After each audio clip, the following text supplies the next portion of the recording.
Hi అండి, చూసారు కదా ఇవాళ ఫ్రూట్స్. మా వారైతే వాళ్ళ సార్ తోటలో చూడండి గులాబ్ జామకాయలు పట్టుకొచ్చారనమాట అండి. వాళ్ళ తోటకి వెళ్ళారు, ఎన్ని ఫ్రూట్స్ తీసుకొచ్చారో చూడండి. అసలు ఎంత బాగున్నాయంటే నాకు చాలా నచ్చినాయండి. చూసిన వెంటనే వీడియో చేయాలన్నాను ఆయనతోనండి. అలాగే జీడి మామిడికాయలు తీసుకొచ్చారు, గులాబ్ జామకాయలు తీసుకొచ్చారు, ఏదో దీన్ని మాల్బెర్రీ ఫ్రూట్స్ అంట చూడండి. సో దీని పేరైతే నాకు సరిగ్గా తెలియదు, కానీ ఫ్రూట్ అయితే నేరేడు పండులా ఉంటదంట ఫ్రెండ్స్. చూడండి అసలు ఎంత బాగున్నాయో చూడండి ఫ్రెండ్స్. అసలు చూడండి ఫ్రెండ్స్, మల్బరీ ఫ్రూట్స్ అయితే చూడండి ఎంత బాగున్నాయో చూడండి. ఈ ఫ్రూట్స్ అయితే బ్లడ్ అయితే పడుతుందండి ఫ్రెండ్స్. మీరు కూడా ట్రై చేయండి. ఒకవేళ అపానం ఎక్కడైనా దొరికితే మటుకి తీసుకొచ్చుకుని ఈ ఫ్రూట్స్ అయితే తినండి, చాలా బాగుంటాయి. చూడండి నా చేతులకి అయితే కొంచెం కలర్ కూడా అంటుకుంది.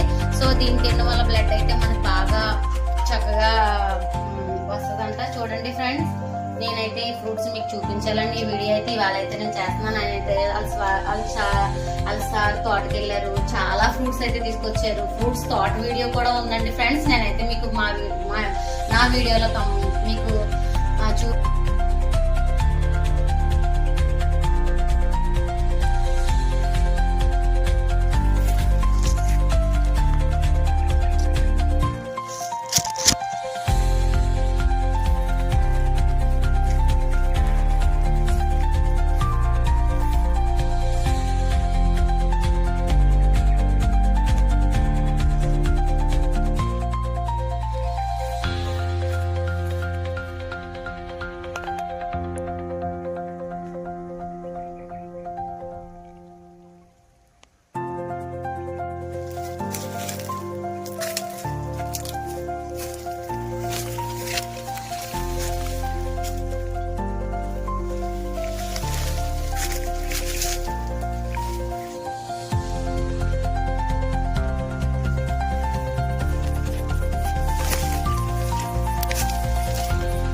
చూడండి ఫ్రెండ్స్, ఆయన అయితే ఫస్ట్ టైం తీసుకొచ్చారు మల్బరీ ఫ్రూట్స్. అయితే నేనైతే తిని చూపిస్తాను. టేస్ట్ అయితే చాలా బాగుందండి, చాలా అంటే చాలా బాగుంది ఫ్రెండ్స్. నేను ఇదే మొదటిసారి తినడండి.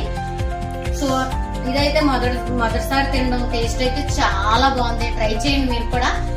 సో మనకైతే ఈ ఫ్రూట్ కూడా మనకు తెలుసు, జీడి మామిడికాయ. సో ఆల్రెడీ అయితే ఉప్పు కారం పెట్టుకుని అయితే ఈ ఫ్రూట్ అయితే తినాలి, చాలా బాగుంటది.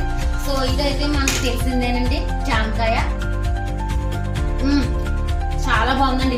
దీని టేస్ట్ కూడా చాలా బాగుందండి. చూడండి ఎండాకాలంలో మంచిది, పిల్లలకి పెట్టడం మంచిది, మనం తినడం కూడా మంచిది. నా వీడియో నచ్చితే లైక్ చేయండి, సబ్స్క్రైబ్ చేయండి, ట్రై చేయండి.